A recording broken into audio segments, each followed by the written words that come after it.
Assalamualaikum warahmatullahi wabarakatuh.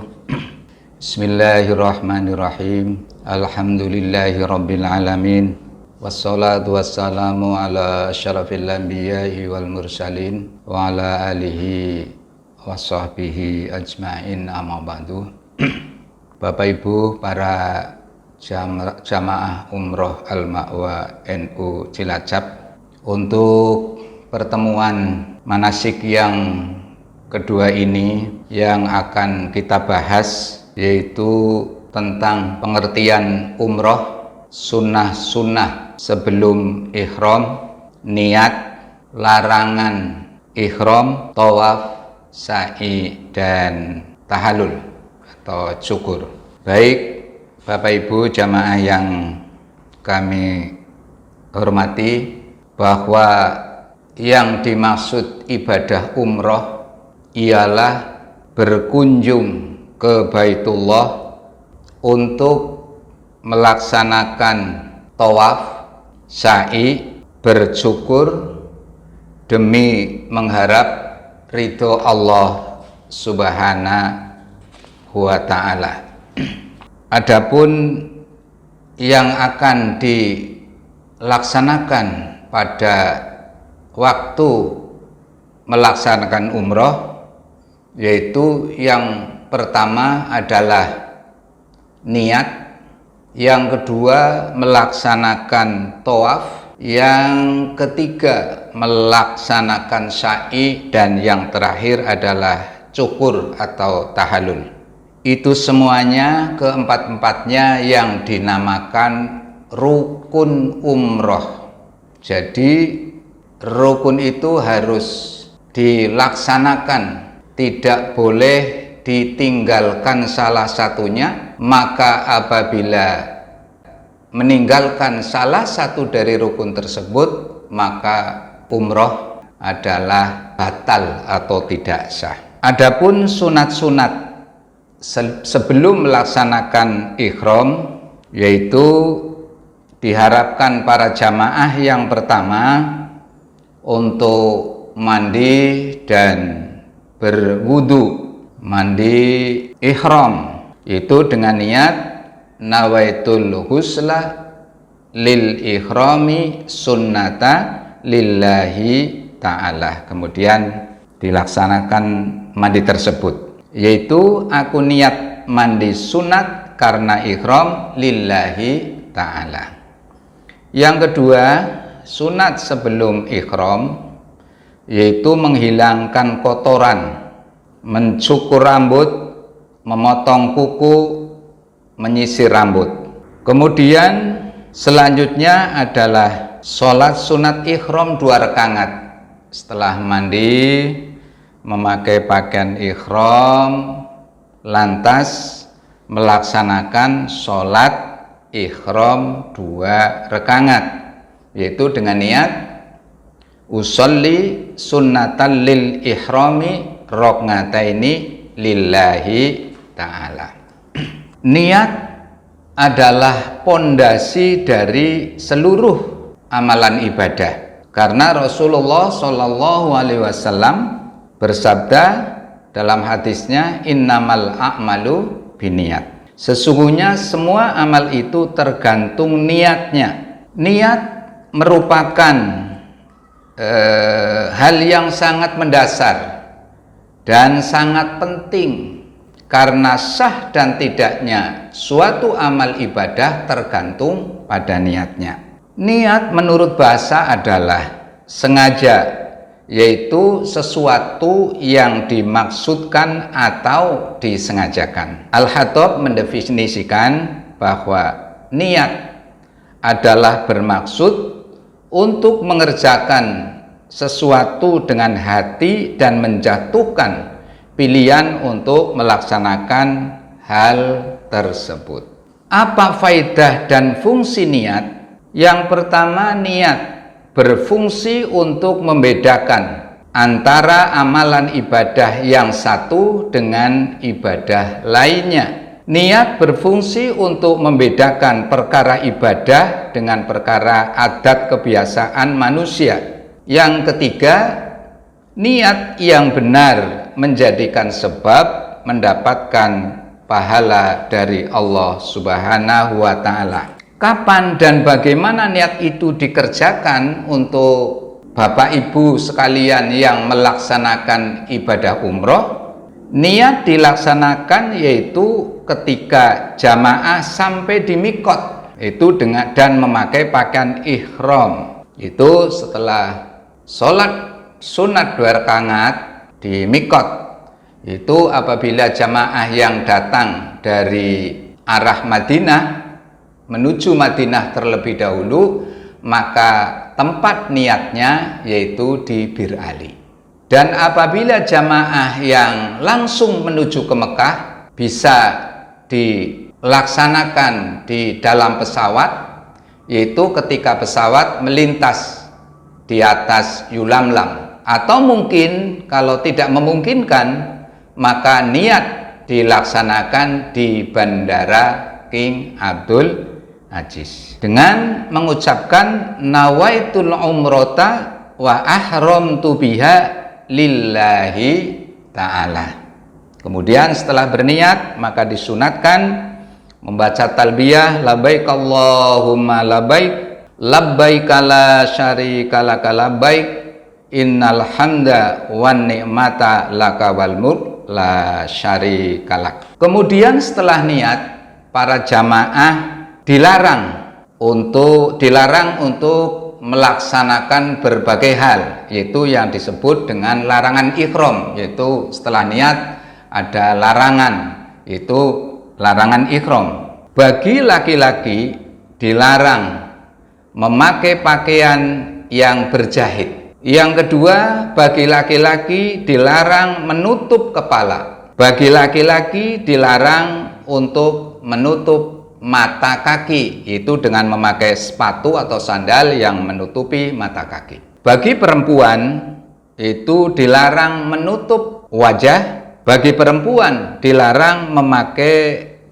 kaos tangan yang menutup kedua telapak tangan. Bagi laki-laki dan perempuan ketika sudah memakai pakaian ihram dan niat, yang pertama dilarang memakai wangi-wangian. Yang kedua dilarang memotong kuku, mencabut rambut atau mencukur rambut. Yang ketiga dilarang akad nikah. Yang selanjutnya dilarang hubungan suami istri, itu dalam arti bersetubuh. Selanjutnya dilarang membunuh hewan buruan, dan selanjutnya dilarang memotong atau mencabut rumput pepohonan di tanah haram. Nah, itulah yang pertama yang harus dilaksanakan, yaitu bagi orang yang umroh dengan rukun yang pertama yaitu niat. Yang kedua, rukun yang kedua yaitu tawaf. Adapun pengertian tawaf yaitu mengelilingi Ka'bah 7 kali putaran berawal dan berakhir di sudut Hajar Aswad. Adapun macam-macam tawaf, antara lain yang pertama, satu adalah tawaf ifadah atau tawaf rukun. Tawaf ini tidak dapat digantikan oleh orang lain ataupun digantikan dengan membayar dam. Jadi orangnya harus melaksanakan sendiri. Yang kedua, tawaf wada atau tawaf pamitan. Hukumnya wajib bagi orang yang akan meninggalkan Mekah kecuali perempuan yang sedang haid. Bagi perempuan yang haid itu disunatkan berdoa di depan salah satu pintu Masjidil Haram. Yang ketiga adalah tawaf sunat, yaitu tawaf yang dilakukan setiap ada kesempatan. Adapun wajib tawaf, yaitu orang yang bertawaf, yang pertama diwajibkan untuk suci dari hadas kecil maupun hadas besar. Yang kedua diwajibkan bagi orang yang tawaf adalah menutup aurat. Yang ketiga, orang yang tawaf harus di dalam Masjidil Haram. Yang keempat, orang yang bertawaf adalah yakin yang dilaksanakan adalah 7 kali putaran. Ketika seseorang ragu apakah ini 7 apa baru 6, maka yakinkanlah atau diambil adalah 6 sehingga kurang 1, bukan meyakinkan yang 7 ketika ragu. Yang selanjutnya, tawaf diawali dari sudut Hajar Aswad dan berakhir di sudut Hajar Aswad. Kemudian Ka'bah di sebelah kiri, badan dan pakaian di luar batas Ka'bah. Kemudian diwajibkan niat tawaf apabila melaksanakan tawaf sunat. Adapun tawaf yang rangkaiannya dengan umroh atau haji itu tidak perlu niat lagi. Kemudian yang terakhir adalah menjaga niat tawaf selama pelaksanaan tawaf tersebut. Adapun sunat-sunat tawaf, yaitu yang pertama berjalan kaki bagi yang mampu. Bagi yang tidak mampu bisa pakai dorongan, pakai kursi roda dan lain sebagainya. Yang kedua adalah menyelendangkan kain ihram, ittibah. Yang ketiga sunat tawaf, lari-lari kecil pada putaran pertama. Yang keempat, mencium Hajar Aswad apabila mampu, dan apabila tidak, mengisyaratkan melambaikan tangan, kemudian mengkencupnya. Sunnah tawaf selanjutnya adalah membaca doa tawaf. Jadi doa-doa yang ketika kita melaksanakan putaran tawaf itu memohon kepada Allah Subhanahu wa taala, hatinya tidak kosong, selalu berdoa dan berharap kepada Allah Subhanahu wa taala. Dengan doa apa saja? Syukur-syukur dengan doa yang telah disiapkan oleh pengurus Al-Ma'wa NU Cilacap dengan doa putaran 1 sampai putaran 7. Seperti contoh di putaran 1 ketika melaksanakan tawaf, yang pertama ketika di depan Hajar Aswad dengan mengucapkan Bismillahi Allahu Akbar, mengecup tangan, kemudian berdoa Bismillahirrahmanirrahim, Subhanallah walhamdulillah wa la ilaha illallah wallahu akbar wa la haula wa la quwwata illa billahil aliyyil azim. Wassalatu wassalamu ala rasulillahi sallallahu alaihi wasallam.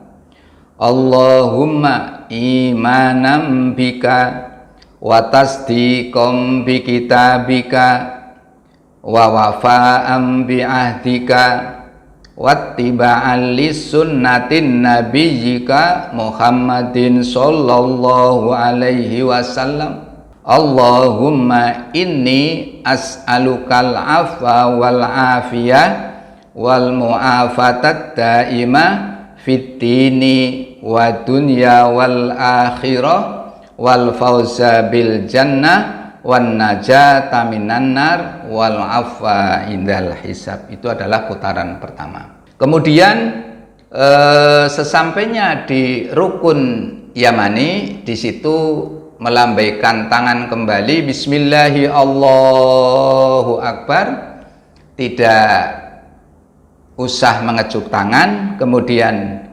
antara rukun Yamani dan rukun Hajar Aswad disunatkan membaca Rabbana atina fid dunya hasanah wa fil akhirati hasanah wa qina adzabannar wadkhinnal jannata ma'al abrar ya Azizu, ya Ghaffar, ya Rabbal Alamin.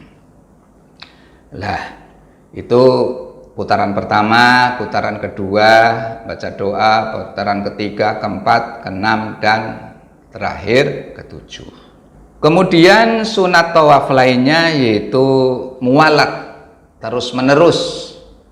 Terus tawafnya itu tidak diselingi dengan kegiatan-kegiatan yang lain. Kemudian sunnah tawaf selanjutnya ialah setelah selesai tawaf yaitu sholat 2 rakaat di belakang makom Ibrahim, mengusap rukun yamani itu dengan isyarat melambaikan tangan, tadi saya jelaskan tanpa dicium atau tanpa dikecup. Kemudian selanjutnya sunat tawaf adalah dilaksanakan dengan khusyuk. Bapak Ibu jamaah umroh Al-Ma'wa NU Cilacap yang kami hormati, adapun rukun ketiga yang harus dilaksanakan oleh para jamaah ketika melaksanakan umroh ialah sa'i. Apa itu sa'i? Sa'i adalah berjalan mulai dari Bukit Sofa hingga atau sampai Bukit Marwah 7 kali, diawali atau berawal di Bukit Sofa dan berakhir di Bukit Marwah.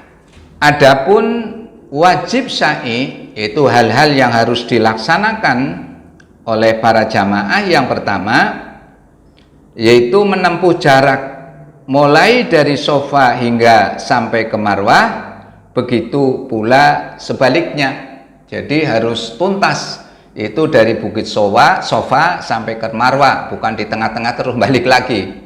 Itu yang panjangnya atau jaraknya antara Sofa dan Marwah kurang lebih 425 meter. Kemudian wajib bagi jamaah untuk pertama melaksanakan sa'i itu dimulai di Bukit Sofa. Yang ketiga, yakin betul bahwa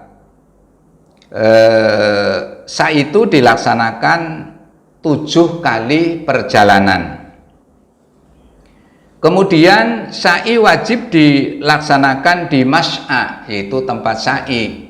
Itu sudah ada sudah ada tempatnya. Itu bukan dilaksanakan di luar itu, tapi harus dilaksanakan di mas'a. Sa'i dilaksanakan atau dilakukan setelah tawaf rukun. Jadi masih ada gandengannya, masih ada tautannya antara tawaf rukun kemudian melaksanakan sa'i.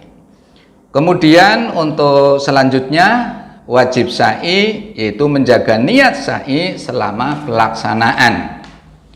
Adapun sunah-sunah sa'i itu apabila dilaksanakan maka seseorang yang melaksanakan itu akan mendapatkan pahala.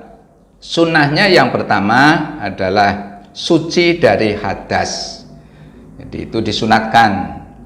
Kalau orang yang tidak dalam keadaan suci itu walaupun boleh, itu boleh ketika tawafnya itu harus suci, tapi sa'inya tidak harus suci. Tetapi ketika seseorang tawaf dalam keadaan suci itu akan mendapatkan sunnahnya sa'i.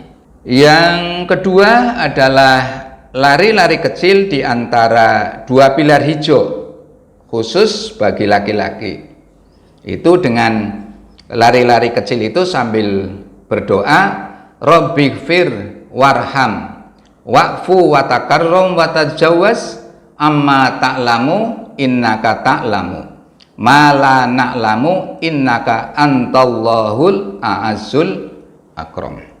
Nah, kemudian memperbanyak doa-doa dan zikir, banyak doa-doa. Syukur-syukur bisa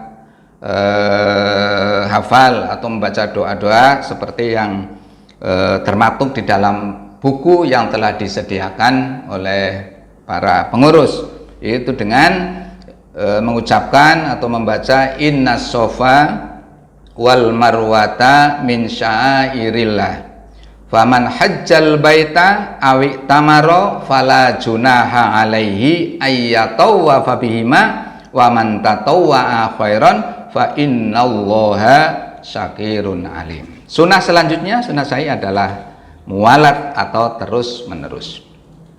Adapun yang terakhir yang harus dilaksanakan oleh para jamaah ketika melaksanakan umroh, itu rukun yang terakhir itu adalah yang pertama itu halku. Ya, halku adalah halku mencukur habis rambut kepala, itu halku, yaitu menggunting rambut, itu namanya tahallul. Jadi tahallul adalah keadaan bebas dari semua larangan ihram setelah menyelesaikan rukun-rukun umroh dengan sempurna. Kemudian bisa dilaksanakan cukur itu dengan taksir, yaitu memotong sebagian rambut kepala, sedikitnya memotong 3 helai rambut kepala. Bagi laki-laki halku lebih baik, ya, lebih baik daripada taksir. Tapi untuk wanita taksir adalah lebih baik, yaitu memotong rambut hanya sedikit, paling sedikit 3 lembar. Bagi orang yang tidak punya rambut disunahkan menggerakkan alat pencukur di atas kepalanya. Maka setelah bercukur boleh melakukan hal-hal yang tadinya dilarang selama ihram tersebut. Untuk itu kesimpulannya bahwa orang yang melaksanakan umroh itu harus melaksanakan rukun yang 4 tadi. Yang pertama adalah niat, yang kedua tawaf, yang ketiga sa'i, dan yang keempat adalah cukur atau tahallul. Saya kira pertemuan yang kedua pada kesempatan ini kami cukupkan sekian. Mudah-mudahan ada manfaat yang dapat diambilnya. Terima kasih. Akhirul kalam. Wassalamualaikum warahmatullahi wabarakatuh.